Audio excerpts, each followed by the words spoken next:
Assalamualaikum warahmatullahi wabarakatuh.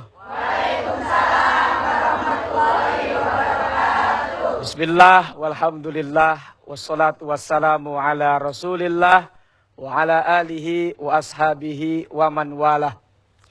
Pemirsa, 1 jam lebih dekat, di mana saja Anda berada, segenap para bunda yang alhamdulillah hari ini segar-segar semuanya. Mudah-mudahan bahagia kita dunia dan akhirat. Amin. Ya Rabbal Alamin. Kelihatannya yang hadir di sini wajahnya wajah-wajah sudah punya keluarga ya. Kok tahu? Sudah terlalu tua saya lihat. Jadi, tapi tetap semangatnya semangat 17 tahun. Tepuk tangan dong.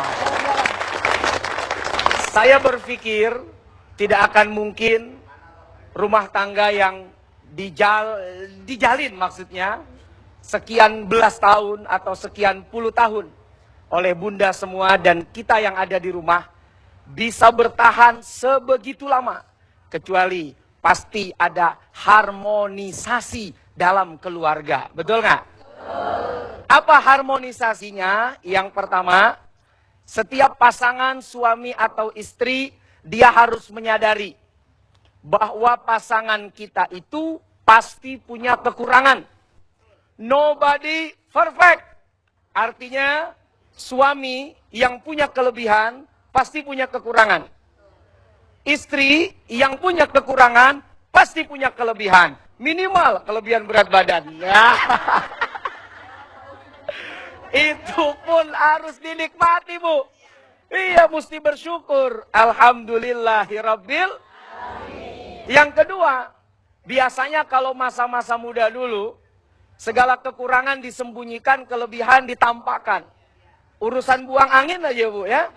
Waktu belum nikah, pasti calon suami ibu ngumpet-ngumpet. Pura-pura beli rokok lah, pura-pura beli minuman lah. Begitu sudah nikah, Masya Allah, nggak laki, nggak bini, perang kentut di tempat tidur. Lakinya bret, bininya brot. Anaknya nambahin, brut. Betul ya, Bu, ya? Alhamdulillah. Oh, dapat kentut aja, alhamdulillah ini. Baik, terima kasih. Wassalamualaikum warahmatullahi wabarakatuh. Yang punya acara udah datang. Assalamualaikum ibu-ibu. Nih kalau lihat dari wajah-wajahnya, ya, Pak Ustadz, ini kayaknya masih pengen banyak yang nanya soal rumah tangga, suami istri tuh yang di sini juga nih. Mangga silahkan. Ya. Ini 1 jam lebih dekat, 1 jam ini sangat berharga. Amin. Menghadirkan Ustadz yang demikian sibuk. Amin. 1 jam ini saya manfaatkan baik-baik. Silakan Ustadz. Baik. Kebanyakan memang temanya Ustadz Solmed ini lebih banyak untuk keluarga, suami istri gitu ya? Tidak juga sih, saya mencoba untuk bisa masuk ke berbagai macam kalangan, status, profesi. Artinya saya berpikir bahwa dakwah itu harus dinikmati oleh siapapun dan apapun mereka statusnya. Ini saya ingin memperlihatkan ada cuplikan-cuplikan nih. Ustadz Solmed, profil dari Ustadz Solmed mungkin kita ingatkan lagi walaupun sudah banyak penggemarnya yang tahu persis dari nol sampai dengan sekarang, kita ingatkan lagi berikut ini.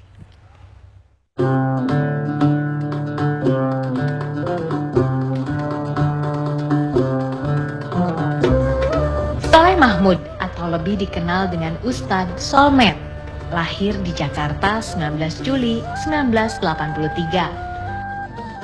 Solmed adalah anak tunggal dari pasangan Haji Najamuddin Nasution dan Hajah Salma Lubis. Pria yang masa kecilnya gemar menonton layar tancap ini memulai dakwah di tahun 2001. Berbekal ilmu agama Islam yang dipelajarinya sejak usia dini dan dipupuknya ketika ia bermondok di pesantren Asidikiyah, Batu Ceper, Tangerang. Bakat berdakwahnya dimulai sejak kelas 2 SMP. Kala itu Solmed berdakwah di hadapan para ibu pengajian.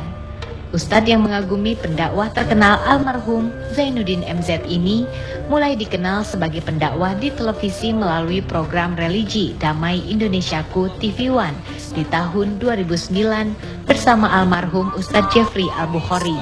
Orang yang beriman siap-siap. Kini di sela kesibukannya sebagai pendakwah, Solmed selalu membagi waktu untuk orang tuanya dan istri tercintanya, Aprilia Jasmine. kaget ya. Kaget, dapat dari mana? Dapat Itu dari pertanyaannya. Tidak usah tahu ya. Tapi yang tadi ada celentukan tuh, itu pasti masih ngompol ya. Yang lagi di Ya, ditonton dulu masih itu ya. ngompol, sekarang ngompolin. Oh, yang begini aja. Girang ya. Girang. Ibu-ibu nih girang banget ya. Tapi gini, Ustadz, dimulai dari juara umum ya? Juara umum Ya, atau juara ya, pertama? Juara umum lomba pidato antar pesantren se-Indonesia waktu itu. Juara umum ceramah atau pidato? Ceramah. Di Masjid Di Istiqlal. Masjid Istiqlal. Tahun 2000. 2000. Itu Ustadz yang daftar atau ada orang yang menyuruh daftar? Ya, jadi waktu itu saya berpikir sebentar lagi saya akan keluar dari pesantren. Dan apa khidmat saya, bakti saya kepada pesantren saat itu, akhirnya ustadz-ustadz meminta saya untuk mewakili pesantren As-Siddiqiyah menjadi peserta. Ya, karena saya ingin berkhidmat, apapun kata mereka, sekalipun saya berasa tidak percaya diri ya. Karena yang saya hadapi ini anak-anak pondok pesantren, yang saya pikir pasti mereka jauh lebih cerdas, lebih pintar, lebih jago ketimbang saya. Waktu itu saya niatnya cuman, oke, saya mau berkhidmat saja sudah. Tahu-tahu Allah kasih kehendak, ternyata saya menang. Juara umum seluruh Indonesia. Sempat nggak pede dulu lihat yang Gak pede lain. banget. Dari situ kemudian Ustadz ceramah dari musola ke musola, Iya, betul. langsung Jadi kontan hari itu waktu juga. itu gini, banyak saudara-saudara ayah, saudara-saudara emak yang pengen anaknya seperti saya. Akhirnya saya diminta untuk ngisi di rumah mereka, pengajian bulanan atau triwulan gitu ya. Nah begitu saya ngisi, namanya di rumah orang kan, pasti ada tetangga yang tahu. Nah dari tetangga rumah itu saya diundang ke musola. Dari musola biasanya ada panitia yang ngintip, pindah lagi ke musola yang mana. Terus sampai masjid ke masjid, terus sampai ke daerah, sampai hari ini alhamdulillah. Baik, perjalanan selalu Itu ada perjalanan. ya. Selalu ada Baik, baik. rintangan, halangan, duri, luka, duka, dan bahagia tentunya. Duri, luka, duka, dan bahagia. Nanti semua kita jabarkan lagi di segmen selanjutnya. Kami masih akan kembali bincang dengan Ustadz Solmed sesaat lagi. Saya salaman, pelukan, saya nangis. Sampai beliau sempat mengatakan, lu ngapain nangis, Met? Cengeng amat lu. Saya bilang, saya nggak tahu, Kiai. Saya ingin menangis saja di pelukan antum. 4 hari kemudian saya baru sadar kenangan ini menjadi kenangan terakhir. Ketika beliau memberikan sambil berpesan, lu terusin, Met, dakwah gue.